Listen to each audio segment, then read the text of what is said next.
মাথায় গুলি করছে, মাথার পিছনে একটা পাই নাই আমরা। আমার মাত্র 6 বছরের শিশু গত 5 তারিখ শহীদ হয়েছেন। জাতি আমাকে কি দিছে, আমার সরকার আমাকে কি দিছে, একটা লাশ। আমার কথা বলার জন্য ডাকছে, বলার কোনো ভাষা আমার নাই।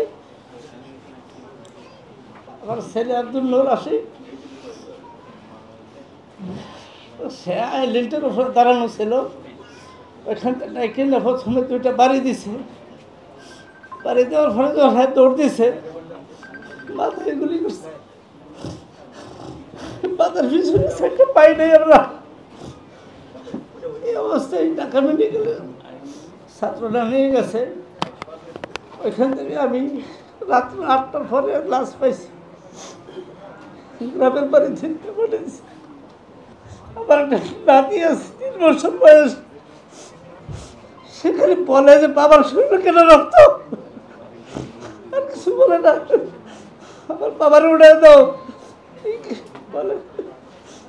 আমার ছেলের বিচার চাই, আমার ছেলেরা যেরকম আমি নির্মম ভাবে গুলি করে মারছে, আমি সেরকম ভাবে যাদের হুকুমে মারছে আমি তাদের বিচার চাই। আসলে স্মৃতিচারণ করার মতো অবস্থা নাই। আমার ফ্যামিলির অন্যান্য সদস্যরা আসে নাই, বিশেষ করে আমার ওয়াইফ এখনো বিছানা থেকে উঠতে পারেন নাই। আমার মাত্র 6 বছরের শিশু গত 5 তারিখ শহীদ হয়েছেন।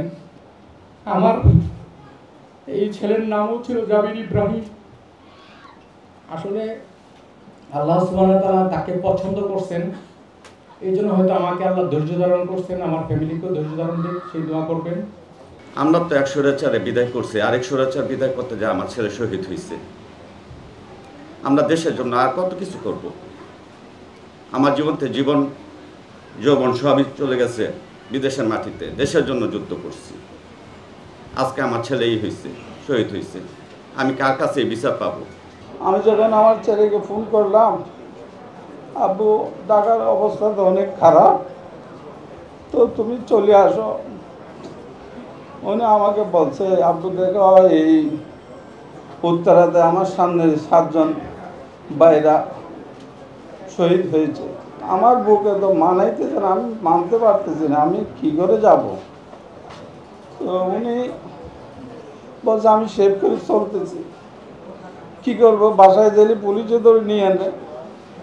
তো আমরা মিটিং মিছিল থাকলে একটু নিরাপদে থাকি, এ পর্যন্ত এই ছেলেটাকে আমি যোগ্য করেছিলাম। কিন্তু তো আমার জাতি আমাকে কি দিছে, আমার সরকার আমাকে কি দিছে, একটা লাশ। তা আমরা কি করে থাকবো, এখন কি অবস্থা আমাদের হবে, কে করবে, আমাদের দুঃখ কে বুঝবে, বলার মতো ভাষাটা হারিয়ে ফেলছি।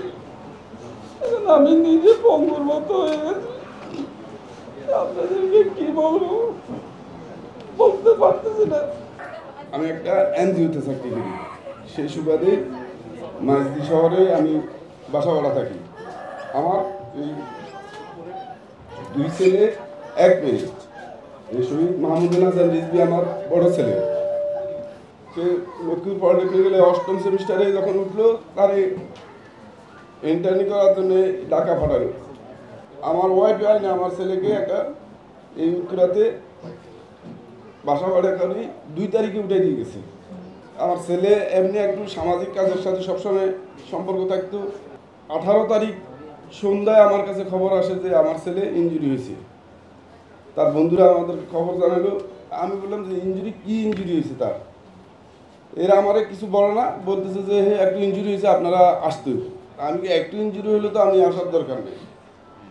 এক পর্যায়ে বলতেছে যে সে গুলি খাইছে। আমি বললাম যে গুলি কোথায় লাগলো, যে মাথায় নাকি হাতে, সরাগুলি নাকি, ওরা সবাই কাঁদে। আর বলতেছে যে আপনি আসেন, টাকা পয়সা রেডি করি যখন রওনা দেবো, তার আগেই আমার বড় ভাই আমার ছোট ভাইকে ফোন করে বললো যে রিজভী নাই। ওটা আমার জানাই না, আমি যত 2টা বাজে জানি।